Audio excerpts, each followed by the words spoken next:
Hello guys! Welcome back sa ating channel. For today's video ay gagawin natin ang mga cliff fan. For sure sigurado may matutuhan ka sa video na ito. Kaya huwag na natin patagilan pa. Let's go!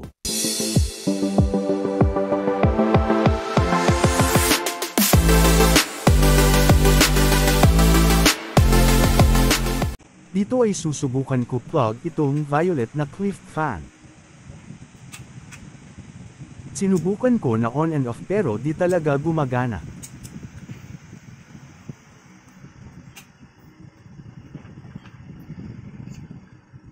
Dito naman sa green na cliff fan ay ililipat ko ito sa kabila. Kasi putol itong isang leaves niya.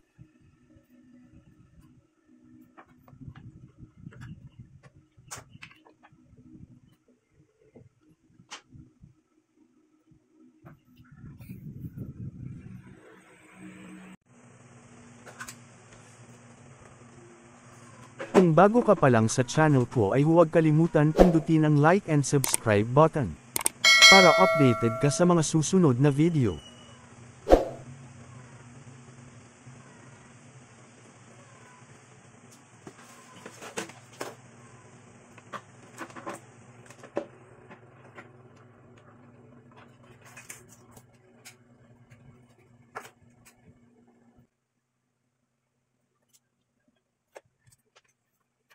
Dito ay gagamit tayo ng tester.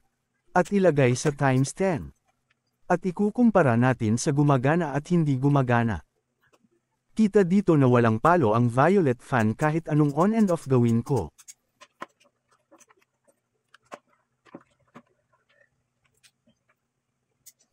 Ikukumpara naman natin ito sa green fan.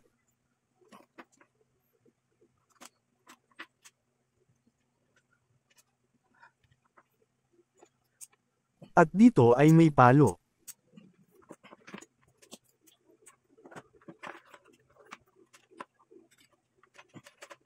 So dito chinek ko ang switch.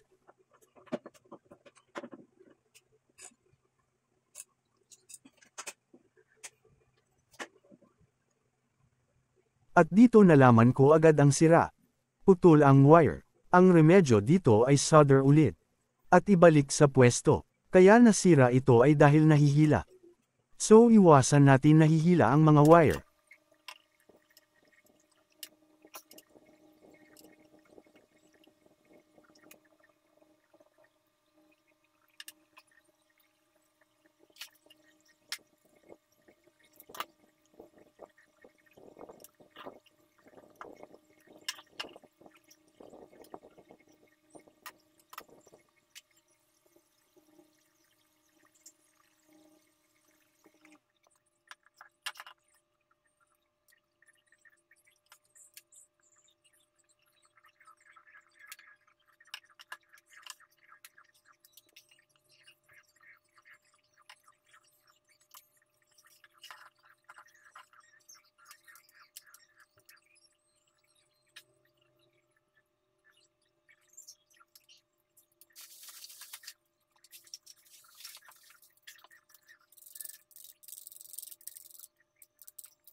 Dito ay naidugtong na natin ang wire.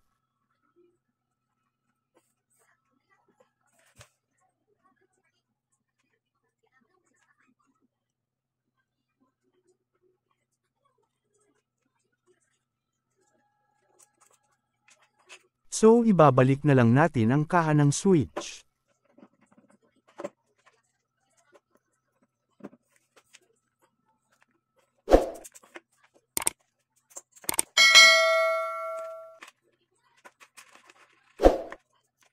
Test ulit sa tester and subukan plug sa outlet.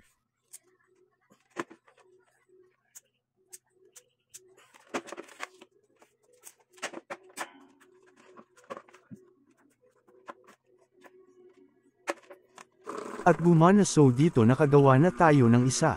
Susunod naman ay ang green.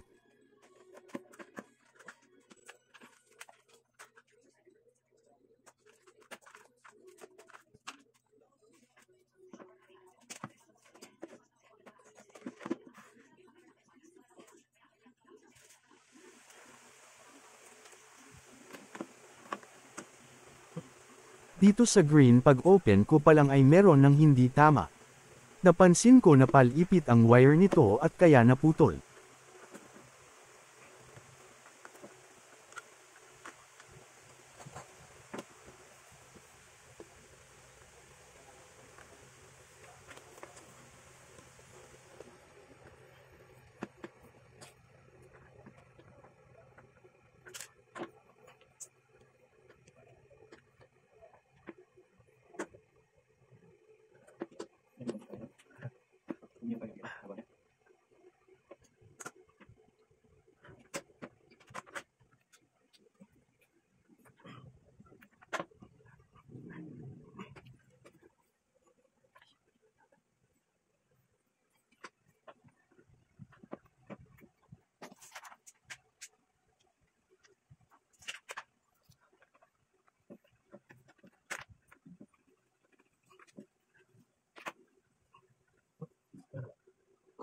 Pag open ko din sa makina ay meron din akong napuna. Ito ay walang lock. Mamaya ipapakita ko dito kung ano yung sinasabi kong lock.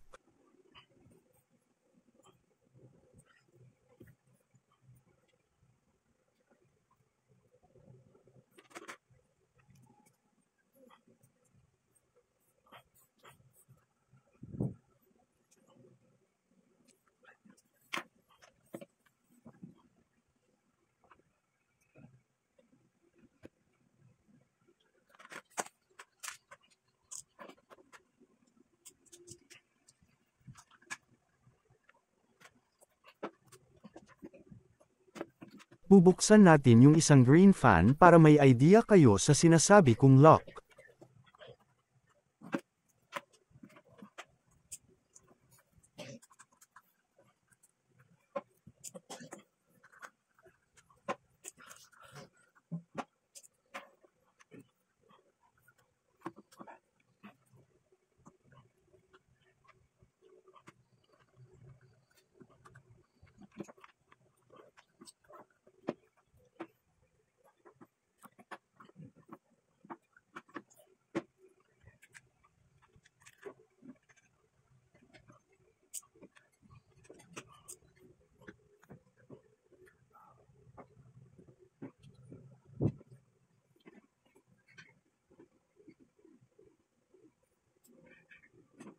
Di ko lang alam if nakikita nyo yung lock. Mag-provide ako ng picture.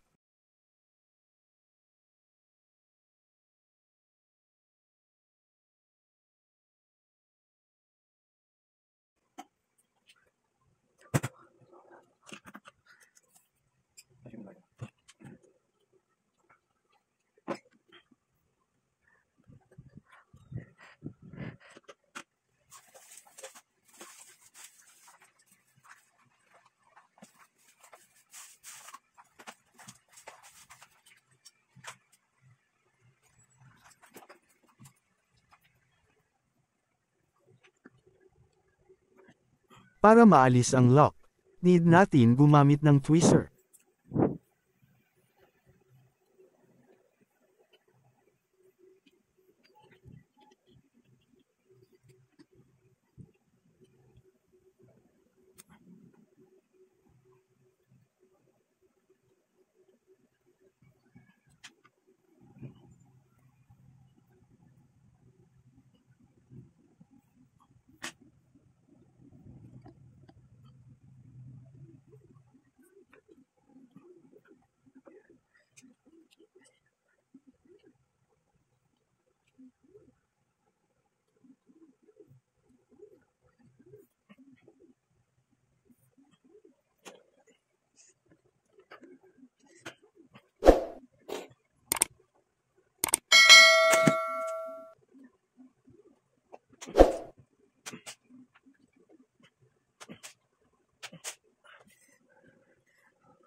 At para ikabit ang lock naman ay kailangan naman natin gumamit ng long nose.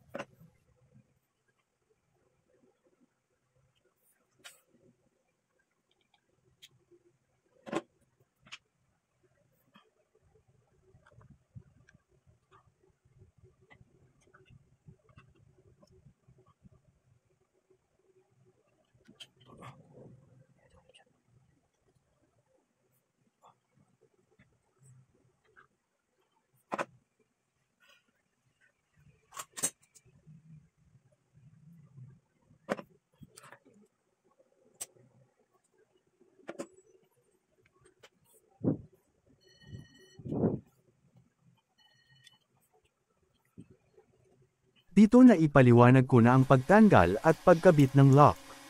Susunod na natin gagawin ay assemble na itong cliff fan.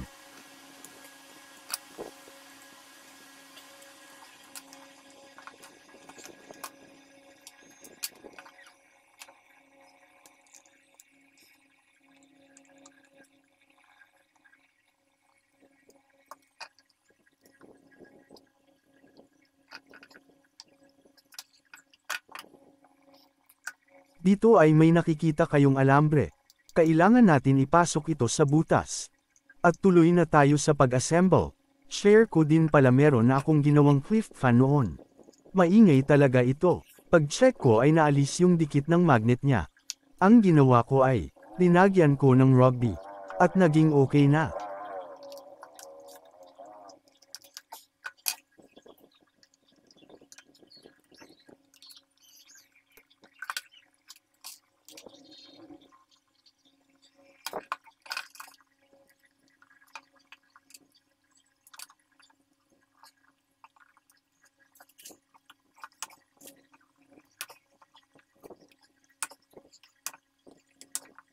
For testing na tayo mga lodi sa mga ginawa ko.